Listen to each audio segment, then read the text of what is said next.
ఆంధ్ర తెలంగాణలో తక్కువ ఫీజులతో high quality results ఇస్తున్న ఏకైక సంస్థ తిరుమల్ ఐఏఎస్ ఇన్స్టిట్యూట్. నమస్తే, నేను విజయ్.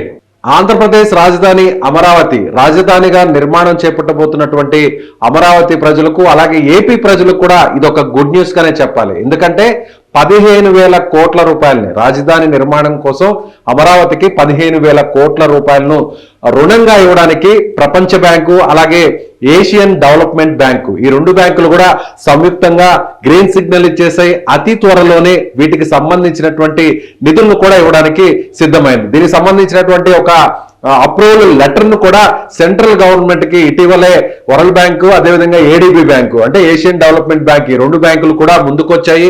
దాదాపుగా 15,000 కోట్ల రూపాయలను ఇవ్వడానికి సిద్ధంగా ఉన్నామంటూ కూడా ఈ బ్యాంకులు కూడా ప్రకటించింది. ఇప్పటికే దాదాపుగా అంటే అమరావతి నిర్మాణం కోసం ఇప్పటికే దాదాపు ఆగస్టు మాసం నుంచి కూడా అటు ముఖ్యంగా వరల్డ్ బ్యాంక్ నుంచి నిధులు తీసుకురావడం కోసం అటు రాష్ట్ర ప్రభుత్వం అదేవిధంగా కేంద్ర ప్రభుత్వం రెండు కూడా సంయుక్తంగా ఇప్పటికే అనేక ప్రతిపాదనలు కూడా పంపాయి. జనరల్ గా కూడా ఇదొక గుడ్ న్యూస్ గా మేజర్ గుడ్ న్యూస్ గా చెప్పాలి. ఎందుకంటే ఇప్పటి వరకు కూడా రాజధాని నిర్మాణానికి సంబంధించినటువంటి అన్ని రకాల ఏర్పాట్లు పూర్తి చేస్తున్నటువంటి ప్రభుత్వం అందుకు అవసరమైనటువంటి నిధులను కేంద్ర ప్రభుత్వం ఇవ్వాలి అనేటువంటి ఆలోచన చేయడం, అందుకు తగ్గట్టుగానే కేంద్రం కూడా ఇటీవల బడ్జెట్ కి సంబంధించినటువంటి బడ్జెట్ నిధుల్లో కూడా ఒక ప్రకటన కూడా చేసింది. ఏపీకి రాజధాని నిర్మాణం అమరావతి కోసం ఈ ఏడాది 15,000 కోట్ల రూపాయలను ఇవ్వబోతున్నట్టుగా కేంద్ర ప్రభుత్వం ప్రకటన చేసింది.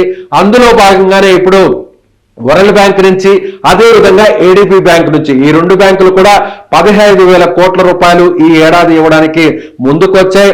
అందులో భాగంగానే అడ్వాన్స్ గానే నవంబర్లోనే 3,750 కోట్ల రూపాయలను అటు అమరావతికి ఇవ్వడానికి ఈ రెండు బ్యాంకులు కూడా ముందుకు వచ్చాయి. ఢిల్లీలో గురువారం రోజున దీనికి సంబంధించినటువంటి సమావేశం 3వ తారీఖున జరగబోతుంది. అటు కేంద్ర ఆర్థిక శాఖకు సంబంధించినటువంటి అధికారులు అలాగే రాష్ట్ర ప్రభుత్వానికి సంబంధించినటువంటి ప్రతినిధులు వీరితో పాటుగా వరల్డ్ బ్యాంక్ ప్రతినిధులు కూడా ఈ సమావేశంలో భేటీ కాబోతున్నారు. ఇందుకు సంబంధించినటువంటి అప్రూవల్స్ ఏదైతే ప్రొసీజర్ ఉంటుందో దాన్నంతా కూడా ఫాలో కాబోతున్నారు. నవంబర్ నెలలోనే కేవలం కొన్ని నెలల వ్యవధిలోనే మొత్తం అప్రూవల్స్ అంతా వచ్చిన తర్వాత అడ్వాన్స్ గా 3,750 కోట్ల రూపాయలను అమరావతికి ఇవ్వబోతున్నారు. మరొక విషయం ఏంటంటే వరల్డ్ బ్యాంకు అదేవిధంగా ఏడీబీ బ్యాంకు ఇంత పెద్ద బ్యాంకులు ఎక్కడైనా కూడా రుణాలు ఇవ్వాలన్నా కూడా ఏ దేశానికైనా ఏ రాష్ట్రానికైనా ఏ ప్రాజెక్టుకైనా కూడా రుణాలు ఇవ్వాలంటే జనరల్ గా మినిమంలో మినిమం అంటే 1 సంవత్సరం కాలం పడుతుంది. కానీ ఈ అమరావతి ప్రాజెక్టు కోసం అమరావతిలో క్యాపిటల్ నిర్మాణం కోసం కేవలం 3 నెలల వ్యవధిలోనే 15,000 కోట్ల రూపాయలను ఇవ్వడానికి ముందుకొచ్చింది. దీనికి కారణం అటు రాష్ట్ర ప్రభుత్వం ఉన్నటువంటి చిత్తశుద్ధి అదేవిధంగా కేంద్ర ప్రభుత్వంలో ఉన్నటువంటి పెద్దలకు సంబంధించినటువంటి సహకారం. అటు ఏపీ గవర్నమెంట్ అలాగే సెంట్రల్ గవర్నమెంట్ ఈ రెండు గవర్నమెంట్లు కూడా సంయుక్తంగా వరల్డ్ బ్యాంకును కోరడం, ఆ వెంటనే వరల్డ్ బ్యాంక్ కూడా ఒప్పుకోవడం. మరొక విషయం ఏంటంటే రాజధానిలో ఇప్పటికే కొన్ని నిర్మాణాలు ప్రారంభ దశలో ఉన్నాయి. అంటే గతంలో జరిగినటువంటి అంటే టీడీపీ ప్రభుత్వ హయాంలో జరిగినటువంటి నిర్మాణాలను తిరిగి యథావిధిగా కొనసాగించడానికి రైతులకు సంబంధించినటువంటి పొలాలు భూములు ఇచ్చినటువంటి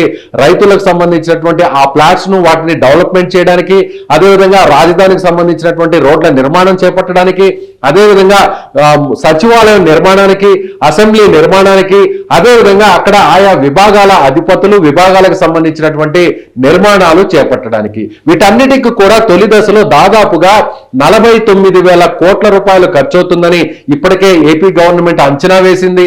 అందులో భాగంగా తొలి దశలోనే వరల్డ్ బ్యాంక్ నుంచి మనకు 15,000 కోట్లు రాబోతున్నాయి. అయితే ఇక్కడ మరొక ప్రశ్న కూడా అందరికీ ఉత్పన్నం కావచ్చు.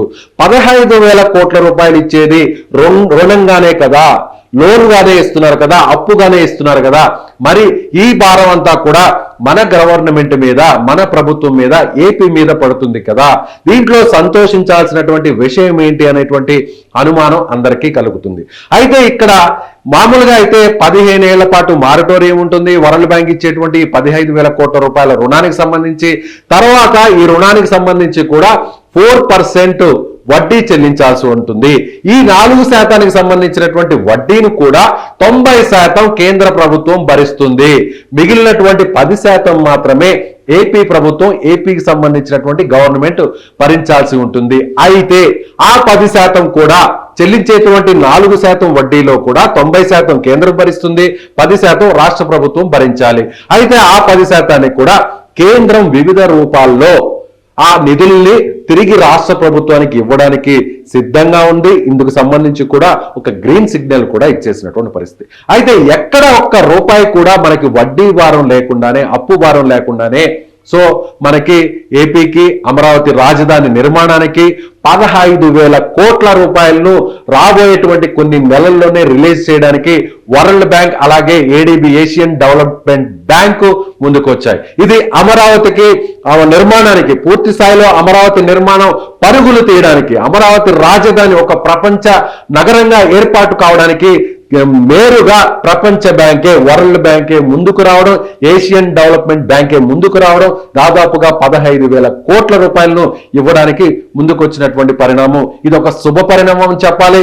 మరికొన్ని నెలల్లోనే అమరావతి రాజధాని నిర్మాణానికి అవసరమైనటువంటి పనులు తిరిగి ప్రారంభం కాబోతున్నాయి. ఒక వరల్డ్ క్లాస్ క్యాపిటల్ గా అమరావతి కాబోతుంది అనే దానికి ఇది ఒక శ్రీకారం చుడుతున్నటువంటి ఈ కార్యక్రమమని మనం చెప్పాలి. మరొక విషయం ఏంటంటే 2019కి ముందే అమరావతి నిర్మాణాన్ని ప్రారంభించినటువంటి నాటి తెలుగుదేశం ప్రభుత్వ హయాంలోనే వరల్డ్ బ్యాంక్ నుంచి రుణాన్ని పొందడం కోసం అప్పటి ప్రభుత్వం తీవ్రంగా ప్రయత్నించింది. అయితే ఆ తర్వాత 2019 తర్వాత వైసీపీ అధికారంలోకి వచ్చిన తర్వాత వరల్డ్ బ్యాంక్ ముందుకొచ్చింది. 3,500 కోట్ల రూపాయలని ఆ రాజధాని నిర్మాణం కోసం ఇవ్వడానికి తాము సిద్ధంగా ఉన్నామంటూ కూడా వరల్డ్ బ్యాంక్ ముందుకు వచ్చింది. అయితే అప్పటి ప్రభుత్వం 3 రాజధానుల అంశాన్ని తెర మీదకి తీసుకురావడం, అమరావతి కేవలం శాసన రాజధానిగానే పరిమితం చేయబోతున్నామంటూ అనేటువంటి ప్రకటన చేయడంతో ఒక్కసారిగా అమరావతి రాజధాని నిర్మాణం అంతా కూడా పూర్తిగా ఎక్కడికక్కడ నిలిపివేసినటువంటి పరిస్థితి. అదేవిధంగా వరల్డ్ బ్యాంక్ ఇవ్వడానికి సిద్ధంగా ఉన్నప్పటికీ కూడా అప్పుడు 3,500 కోట్లు 2019లో ఇవ్వడానికి ముందుకు వచ్చినప్పటికీ కూడా నాటి ప్రభుత్వం అమరావతి రాజధాని నిర్మాణానికి మీరిచ్చేటువంటి రుణం మాకు అవసరం లేదంటూ నేరుగా కేంద్రంలో ఉన్నటువంటి ఆర్థిక శాఖకు సంబంధించినటువంటి అధికారుల చేత అక్కడ వరల్డ్ బ్యాంకుకు సంబంధించి కూడా అధికారులకు చెప్పడం జరిగింది. సో అప్పుడు రావాల్సినటువంటి 3,500 కోట్ల రూపాయలు కూడా అప్పట్లో ఆగిపోయాయి.